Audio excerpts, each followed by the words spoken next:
ये Naxalism at the door step और in the urban area शुरू कहां से हुआ? जो लोग हम लोग से थोड़ा पहले की पीढ़ी वाले हैं उनको जानकारी होगी। भारत के इतिहास की पहली माइनॉरिटी गवर्नमेंट कौन थी? श्रीमती इंदिरा गांधी की सरकार थी, जो 1969 में कांग्रेस के डिवीजन के बाद माइनॉरिटी हो गई। और उस माइनॉरिटी गवर्नमेंट को सपोर्ट कर किसने बचाया? सेंटर में लेफ्ट पार्टीज ने, कम्युनिस्टों ने। अब इंदिरा जी के जमाने में जब माइनॉरिटी गवर्नमेंट आई और लेफ्टिस्टों ने उसे सपोर्ट करके बचाया, तो उस जमाने में थोड़ा सा मैं उनको क्रेडिट दूंगा। आज का जमाना होता तो कहता कोई बढ़िया वाला विभाग दे दो जिसमें कि अच्छा धनोपार्जन हो सके, पर उन्होंने बहुत ही समझदारी और चालाकी से काम लिया। आप देखिए बदले में लेट 60s और अर्ली 70s में हुआ क्या क्या। प्रीवी पर्स खत्म हुआ, फंडामेंटल राइट्स में राइट टू प्रॉपर्टी खत्म हुआ, बैंकों का नेशनलाइजेशन हुआ, पब्लिक सेक्टर अंडरटेकिंग्स बनी यानी इंडस्ट्रीज का नेशनलाइजेशन हुआ, कमिटेड जुडिशरी की बात हुई, और finally preamble of the constitution, जिसको डॉक्टर अंबेडकर ने कहा था संविधान की आत्मा है, इसे कभी बदला नहीं जाएगा, उसमें सोशलिस्ट और सेकुलर वर्ड जोड़ दिया गया। यानी समर्थन के बदले में उन्होंने बहुत कुछ अपना सेटअप बना लिया उन कुछ सालों में। फिर Indian council of historical research, Indian council of cultural research, Indian council of scientific research, Indian council of agriculture research,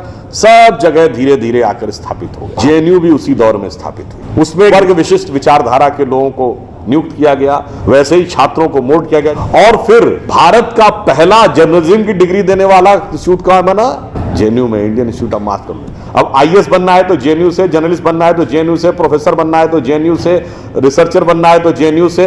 अब उन्होंने पूरे अर्बन सेटअप के ऊपर अपना एक कब्जा कर लिया। फिर धीरे धीरे दिमागों में चीजें रखनी शुरू की गई, वो जो सच के बिल्कुल उलट था। क्या कहा गया? साहब, नक्सलवाद जो कहता हथियार उठाना, हथियार आदमी मजबूरी में उठाता है। ठीक है साहब, बिल्कुल मान लिया, हथियार मजबूरी में उठाता है। यार वही उठाता है, आतंकवाद वहीं पनपता है जहां गरीबी होती है, आतंकवाद वहां पनपता है जहां अशिक्षा होती है। तो मैं पूछना चाहता हूं, ओसामा बिन लादेन गरीब था क्या?